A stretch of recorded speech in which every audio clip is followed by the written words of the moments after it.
Hey fellas, welcome back to another Danganronpa drawing sesh.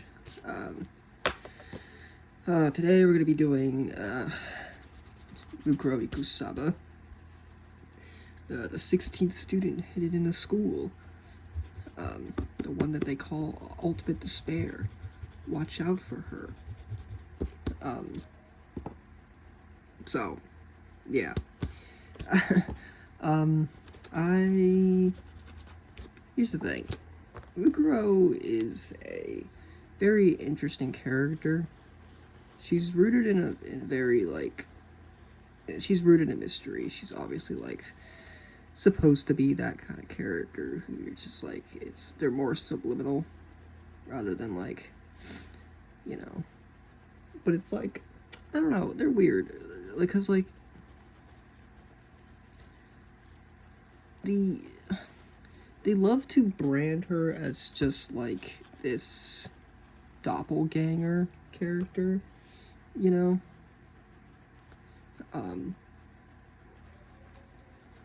To Junko. Where I feel like she is kind of branded or trying to be branding as someone else, you know, I think in the anime she's a very important character in the anime. Not that I wouldn't really know because I don't really want to watch the anime. I feel I don't know, the anime is just not, I don't know why, it just doesn't, it's not my thing, you know. I just don't um I just don't dig it. I think it's just because of the style of the anime, but also just I don't know, the I feel like it just complicates a lot of things about the lore of Danganronpa that I just don't really, the side of things that I just don't really care about, you know, and trying to just introduce all these concepts of you know, it all is just so, it all just, I feel muddies up the entire legacy of the series, and it's just I don't know, adding all these new characters I just are not really, don't really care for all that much, you know. I don't think any of the added characters in Danganronpa 3 or whatever I have any attachment to, you know. I think that it's interesting what they were trying to set up, you know.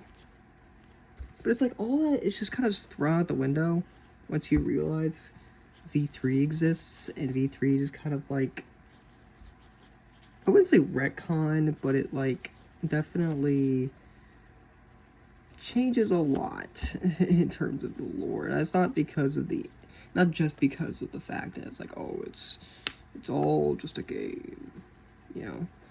But just I don't know.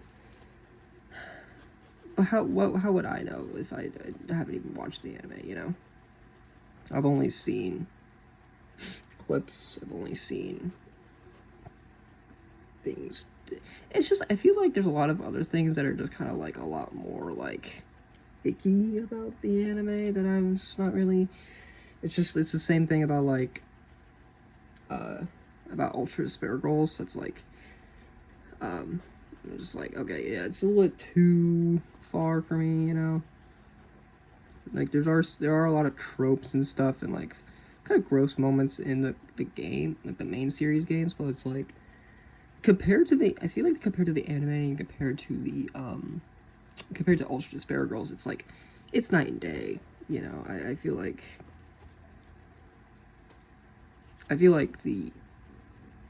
the games are freaking daycare,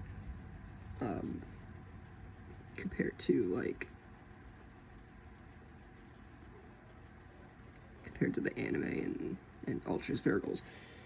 That being said, though, you know, I always liked Mukuro as a character. I wouldn't say I hated her. I feel she could have had more potential, though.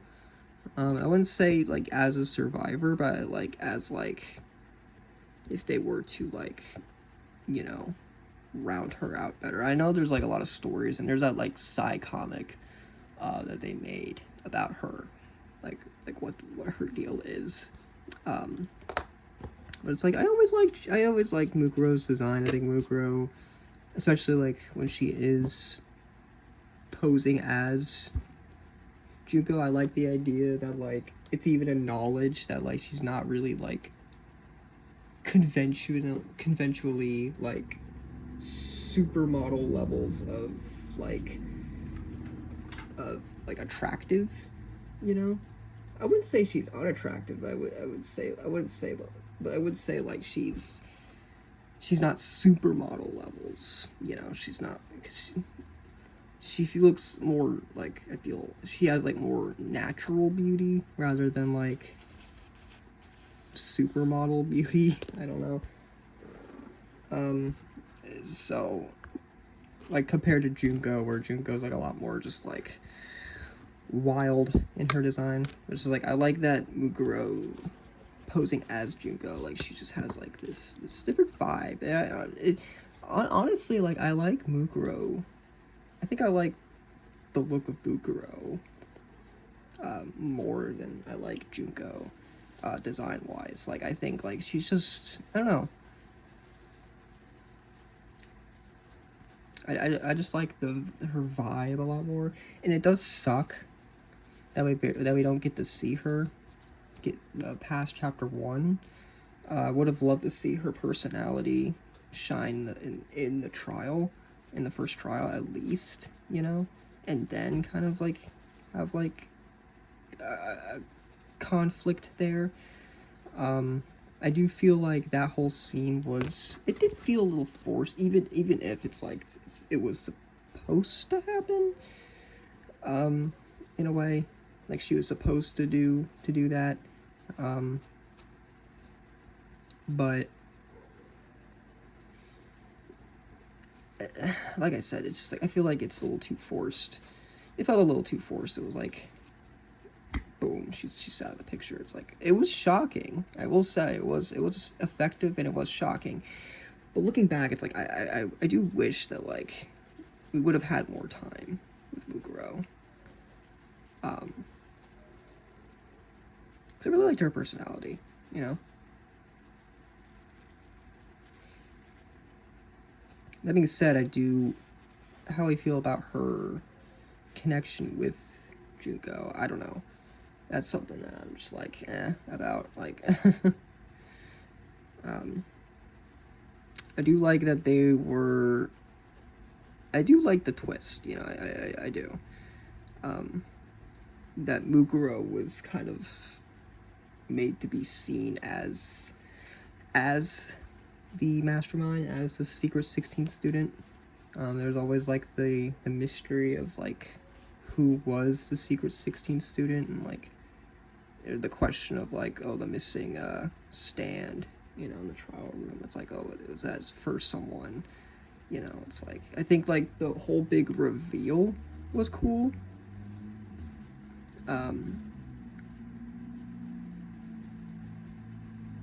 I do, and you know, well, I'm not the biggest fan of the fifth chapter trial. I do think it has a lot of interesting like like story like implications. Like I like that it was a rigged trial. You know, I like that they kind of went back to, they actually used Mukuro's body as like a staging, you know. And it's like, I like that. It's interesting. It's, you know,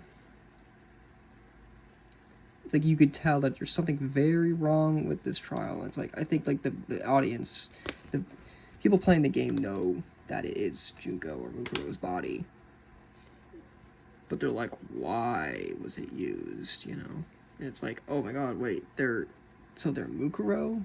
You know, it's like those clues kind of fall into place of like, oh wait, shit, you know. And so yeah, true colors, everything reveal themselves, and yeah, you know. it's interesting.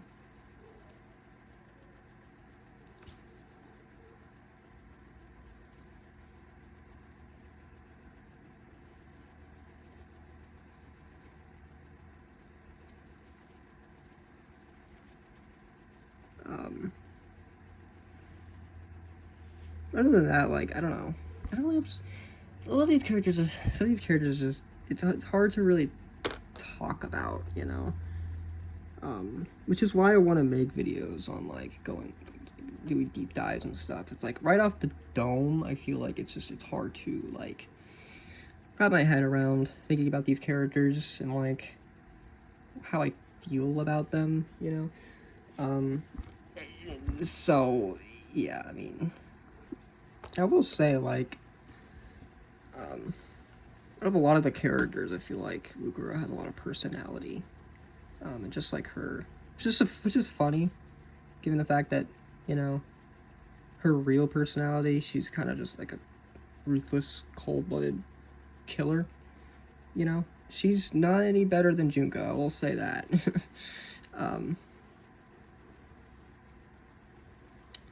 It's like behind the mask. It's like, or she she has a lot of personality in terms of like her sprites and like you could see like she's, you know, which I do like, which is another reason why I'm like kind of about like her you know, going so soon. Just because of that, you know, it's like I wanted to see kind of more of like her personality shine, you know.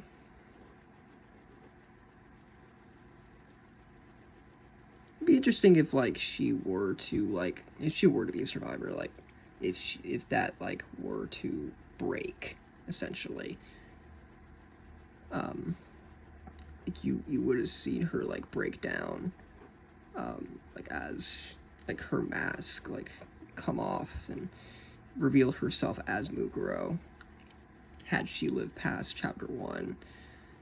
It's like that betrayal of her character. It's it'd be interesting if like she came into contact with Junko again and she gets to see everybody, you know, and it's like that reveal of like, wait, you're not Junko? It's like, so I like that idea, you know. It's something that could be done in like a revisionist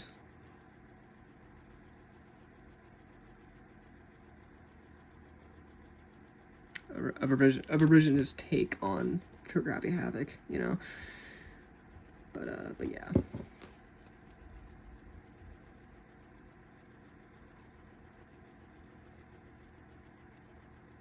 Other than that, you know, I don't really have much else to say about this one.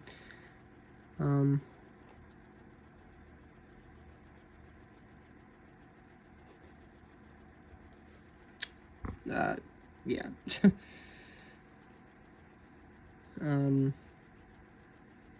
Once I get to Junko, I think like there's gonna be a lot to say. She is the main antagonist of the series. She's, you know, a big freaking deal. She's in every freaking game.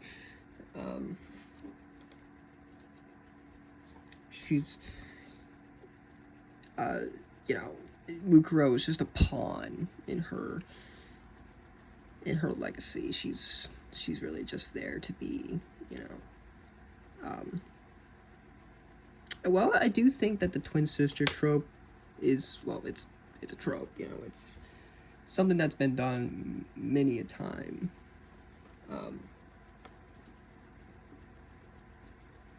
I do think that it was handled pretty well in this one. You know, it wasn't like too like, oh my god, you know.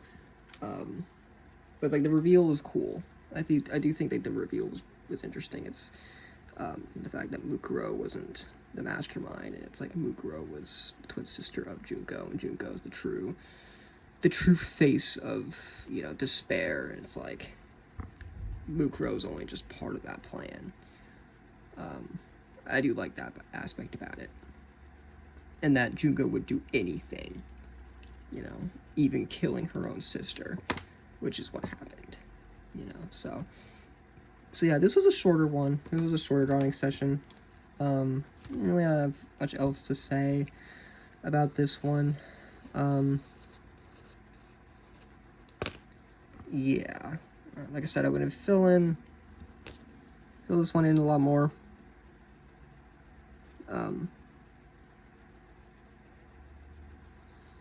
It's my little work in progress, you know. Next drawing session will be the other imposter character. Funny that we got him back to back. Byakuya Tugami, as people call him, but he's the ultimate imposter, you know. He doesn't have a name, I don't think. I don't think he ever was given a name. Maybe he was in the anime. But I just don't know. I think he's just called the ultimate imposter. But yeah, people just call him Tugami because he's a Tugami again. But yeah, that's another character that's going to be interesting, you know, to talk about. If I had a nickel for every for an imposter character dying in chapter 1, I'd have 2 nickels, which isn't a lot, but it's weird it happened twice, you know. So yeah, stay tuned for the next video, and I'll see you later.